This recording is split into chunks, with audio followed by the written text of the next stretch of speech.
जीवन चलने का नाम, चलते रहो सुबह और शाम। Hello friends, welcome back to my YouTube channel Radhe Radhe all subject में आपका एक बार फिर से स्वागत है। तो दोस्तों, अपना जो टॉपिक चल रहा था वो था अभ्यारण्य। तो आज का जो अपना अभ्यारण्य है वो है बस्सी वन्य जीव अभ्यारण्य चित्तौड़गढ़। तो दोस्तों, ये कहाँ है ये तो अपने को पता चल ही गया। बस्सी वन्य जीव अभ्यारण्य तो ये है चित्तौड़गढ़ में। और बस्सी वन्य जीव अभ्यारण्य प्रसिद्ध किसके लिए है, वो भी विश्व में किसके लिए प्रसिद्ध है, जंगली बाघों के विचरण के लिए विश्व प्रसिद्ध है। और बस्सी अभ्यारण्य से किस किस नदी का उद्गम होता है, वो है ओरई व ब्राह्मणी या ब्राह्मणी नदी को वामनी नदी भी बोलते हैं। इसके अलावा जलेश्वर महादेव का पौराणिक आस्था स्थल है, वो भी इसी अभ्यारण्य के अंदर है। उसके बाद अगला अभ्यारण्य देखते हैं, शेरगढ़ वन्य जीव अभ्यारण्य बारां। कहाँ है दोस्तों शेरगढ़ वन्य जीव अभ्यारण्य है वो बारां में है। और इसको अन्य किस नाम से जाना जाता है, इसको अन्य सांपों की शरणस्थली नाम से जाना जाता है।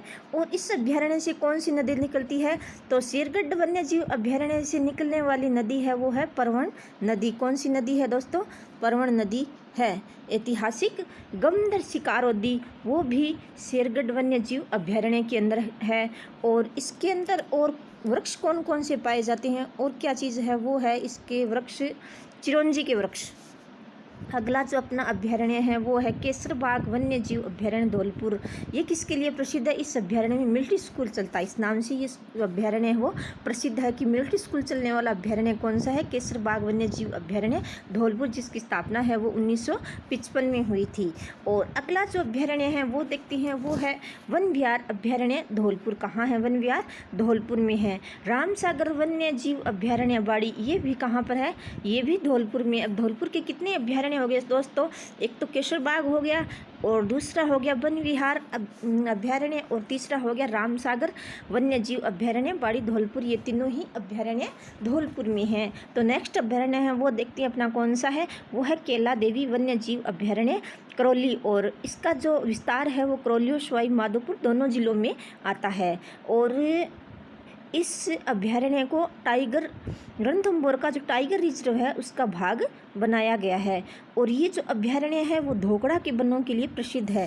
धोकड़ा के वनों के लिए प्रसिद्ध अभ्यारण्य कौन सा है, ये क्वेश्चन बहुत बार आता है एग्जाम में, तो वो है केला देवी वन्य जीव अभ्यारण्य। और इसके बाद में देखते हैं ओरन देववन। ओरन देववन है वो कहाँ पर है, ओरन जो देववन है दोस्तों वो है केला देवी वन्य जीव अभ्यारण्य में आता है। और अगला जो अपना अभ्यारण्य है वो कौन सा है, सज्जनगढ़ वन्य जीव अभ्यारण्य उदयपुर। तो सज्जनगढ़ कहाँ पर है दोस्तों, सज्जनगढ़ वन्य जीव अभ्यारण्य है वो उदयपुर में है।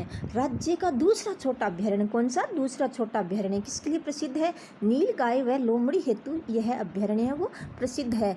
22 तरह की पहाड़ी पर है ये अभ्यारण्य। कौन सा, सज्जनगढ़ वन्य जीव अभ्यारण्य कौन सी पहाड़ी पर है, तो ये है 22 तरह की पहाड़ी पर। और इस अभ्यारण्य के अंदर कौन सी झील है, वो देखें तो जियान सागर झील। कौन सी झील है दोस्तों, जियान सागर झील। किस अभ्यारण्य में, सज्जनगढ़ वन्य जीव अभ्यारण्य में, जिसको बड़ी झील या फिर टाइगर झील और मेवाड़, जिसका निर्माण है वो मेवाड़ के महाराणा राज सिंह ने अपनी माँ जाना देवी के नाम पर करवाया था, इसीलिए जाना के नाम से इसका जियान सागर झील नाम रखा गया। और सज्जनगढ़ अभ्यारण्य में राज्य का पहला जैविक उद्यान स्थापित किया गया है और जिसका लोकार्पण है वो 12 अप्रैल 2015 को किया गया। जी हाँ दोस्तों, सज्जनगढ़ अभ्यारण्य में राज्य का पहला जैविक उद्यान। ये क्वेश्चन बहुत बार प्रश्न में पेपर में आता है कि राज्य का पहला जैविक उद्यान कौन सा है, तो वो सज्जनगढ़। कहाँ है वो उदयपुर में। तो दोस्तों, आज के लिए बस इतना ही, मिलते हैं अगले वीडियो में, तब तक टेक केयर, बाय बाय।